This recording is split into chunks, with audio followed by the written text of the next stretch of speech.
Ayan, ah, mga kalipad, may helicopter na lumanding dyan sa Town of Manning Hospital. Ngayon lang yan mga kalipad. Hindi ko kagad na kunan ng video yung pagbaba ng helicopter. Ayan, merong ibinaba dyan na aksidente, sigurado yan. Galing sigurado yan ng high level. Ayan, malapit lang kasi dito yung hospital mga kalipad. Yang nakikita nyong kalsadang yan, yung highway na yan, halos dito lang kami sa may baba dito sa unahan. Kaya malapit lang. Ayan. Oh, so sad kasi merong siguradong na-aksidente. Ayan. Diyan dinala sa Manning Hospital mga kalipad. Gulat nga ako kanina nung katingin ako dito sa may pintuan namin mga kalipad. Sabi ko, ba't may lumalanding na helicopter kulay pula? Sabi ko, ano yan? Aksidente sigurado. Tinawagan siguro yan ng ano, na aksidente. May tumawag na nakakita siguro sa aksidente. Pasok na yung ano yung aksidente. Pinasok nila kanina. Nakita ko kanina Ayan mga kalipad. Kaya ingat-ingat sa mga nagmamaneho dito sa Alberta, Canada, o saan man dito sa Canada, lalo na yung mga Pilipino. Ayan, ganito lang kaganda dito sa Canada ang government, kasi nga pag yung may mga ganyang nangyaring aksidente, matik agad na kapag malayo hindi abot ng ambulance, kinukuha agad ng helicopter ang kumukuha. Itatakbo agad nila sa pinakamalapit na hospital. Siguro itong pinakamalapit, kaya dito dinala. Ayan mga kalipad. So in-update ko lang kayo mga kalipad. Ganyan kabilis dito sa Canada pag may mga ganyang aksidente or emergency. Ayan, siguro matatagalan dyan yung helicopter mag take off. Siguro hintayin pa nila kung anong magiging findings dun sa dinala nila, siguro kung ililipad pa nila ng mas malayo or baka Edmonton, baka dalhin dyan. Depende, kasi check pa nila yan mga kalipad.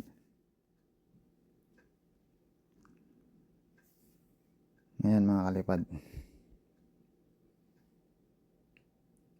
kita ko kanina dun sa parang lalaki nakalagay.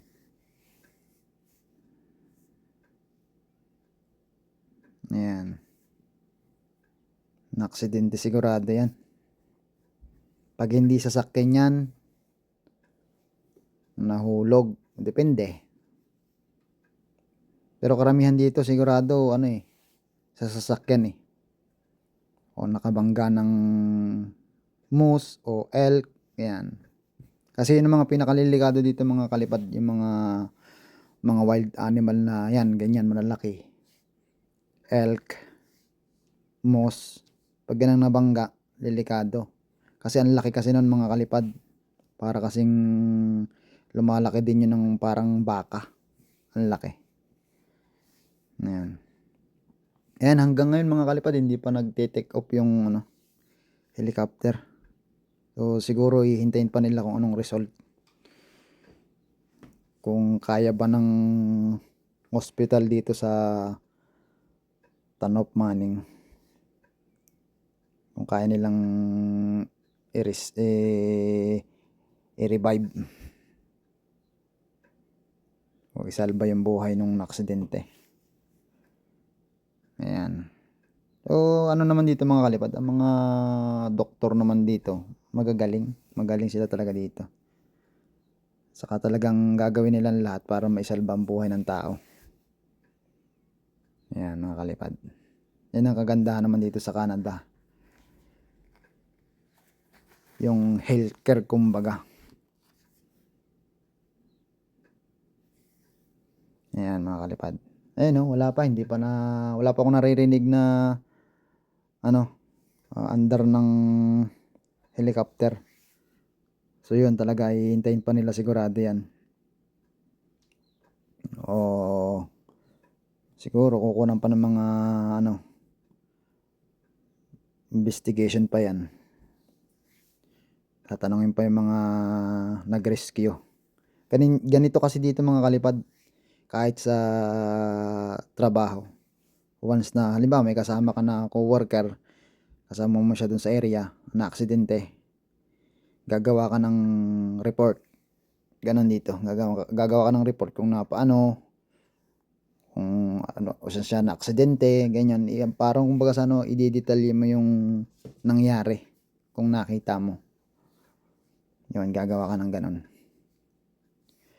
Gagawa ka ng report. Tapos pipirmahan mo yon. Kasi kailangan yun mga kalipad pag mga aksidente.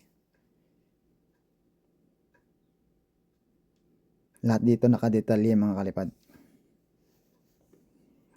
Ayan. Ito ganong helicopter. Andyan pa rin. Ganyan. Mabilis silang umaksyon. Sana mga kalipad, ganyan din sa Pilipinas, no? Yung mabilis silang umaksyon. Kailan kaya mangyayari mga kalipad? Comment nga kayo sa baba. Ayan. So, yung hospital namin yan mga kalipad dito sa Town of Manning, Alberta. Malaki din yan.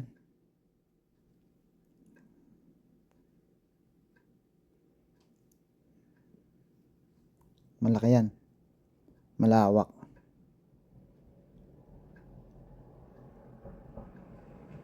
Wala pa talaga mga kalipad. Hindi pa nag-take off yung helicopter. So matatagalan sigurado dyan. Hihintayin pa siguro ng piloto ang result dun sa tinakbo nila na aksidente. Ayan. Holy Friday pa man din mga kalipad dito sa Canada. Sa atin, Sabado Sabado na sa atin eh. Dito, Biyernes pa lang. So yan mga kalipad. In-update ko lang kayo para makita nyo kung gaano sila kabilis umaksyon dito sa Canada kapag may mga ganyang emergency. Yan. Mamaya pa yan lilipad ulit. Ayan. Galing yan ng high level. Pag hindi ako nagkakamali mga kalipad, high level yan. Kasi nakita ko yung helicopter na galing dun sa silangan eh. So high level ang niyan, pinanggalingan, parte ng high level. Ayan. Kawawa naman yung naaksidente. Sana maging okay na siya. Makarecover agad. Mabilis ang naman nila dito. Ang mga medic nila dito. Magagaling. Yung mga nagre-rescue yung ganyan dito sa Canada. Magagaling sila. Na-train talaga sila. Ayan mga kalipad. Di bang galing no? So tawag lang nila sa emergency hotline. Andun na agad. Kapag hindi abot ng ambulansya, helicopter. Ayan. Ganyan kabilis dito sa Canada. Ganyan kabilis ang proseso. Sa Pilipinas may buhay pa yung tao. Talagang aabutin eh. Ayan. Dito iba mga kalipad. Dito ang buhay dito mahalaga eh. Sinisave talaga nila.